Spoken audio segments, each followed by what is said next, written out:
हातकणंगले तालुक्यातील खोची या गावात विशाळी अमावस्येनिमित्त ग्रामदैवत भैरवनाथ देवाचा पालखी सोहळा आयोजित करण्यात आला।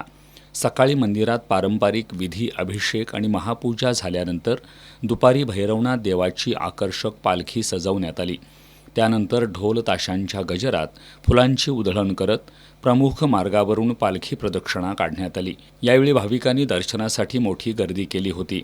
पालखी मार्गावर ग्रामस्थांच्या वतीनं ठिकठिकाणी पाणी, प्रसाद आणि फराळाची व्यवस्था करण्यात आली होती।